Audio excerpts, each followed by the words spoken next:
हे बघा, काल आमच्या अहोंनी कैऱ्या आणल्या. मला खूप आवडतात आंबे. त्यांनी आणले, खूप आंबे आणले आणि मी ते सगळे मस्त काही छोटे मोठे वेगवेगळे केले. आणि आता मस्त काही आंबे काय माहिती एवढ्या हिरव्या कैऱ्या पिकतात, म्हणजे पिकायला ठेवले तर होतात की नाही त्याचे आंबे काय माहिती. पण मी ठेवणार आहे आणि काही त्या यामधले काही आंबे फ्रेंड्सला देईल आणि काही याचं मस्त घरीच पन्हं करेल. कैरीचे हे करेल, भाजी करेल. मस्त आहेत ना. मला खूप आवडतात आंबे. कैऱ्या खूप आवडतात. आंब्याचं झाड तर खूपच आवडते. असं वाटते मस्त घर असावं, असं मस्त घराच्या समोर असं अंगण असावं, अंगणात मस्त आंब्याचे, चिकूचे आणि फुलांचे मस्त मोठे मोठे जमिनीत लावलेले झाडं असावी. तेव्हा काय माहिती कधी कधी करेल एखाद्या वेळेस हे स्वप्न पण पूर्ण करेल.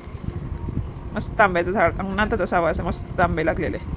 तुम्हाला पण वाटते का असं काय माहिती, पण मला खूप वाटते. मला फार्म हाऊस पण मला असं वाटते मस्त शेतामध्ये घर बांधावं आणि मस्त सगळे फ्रूट्सचे झाडं लावावे. करेल मी एखादं. मला खूप आवडते. देवाच्या स्वामींच्या मनात असेल तर ते पण इच्छा पूर्ण होईल. श्री स्वामी समर्थ. बघा आता मस्त आहेत ना. पण माझ्या चेहऱ्यावर आनंद बघा. असं दिसत आहे असा मस्त.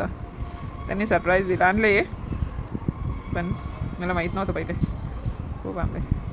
आम्ही अक्कलकोटला गेलो ना, तर त्या रस्त्याने पण खूप आंबे होते ना. मी त्यांना खूप 2-2, 3-3 थोडं समोर 1-1, 2-2 किलोमीटर समोर गेलं की गाडी थांबवायला लावत होती.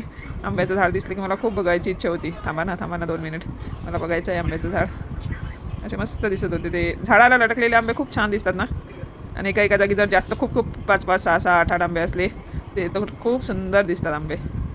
मी बघा आता पण माहेरी गेली होती तर आंब्याच्या झाडाच्या तिथे गेली होती ना. भावाच्या शेतात खूप आंब्याची झाडं आहेत, पण तिथे माकडांनी काहीच आंबे ठेवलेले नव्हते. खूप खराब केलेलं होतं. हे बघा मस्त आहेत एकदम.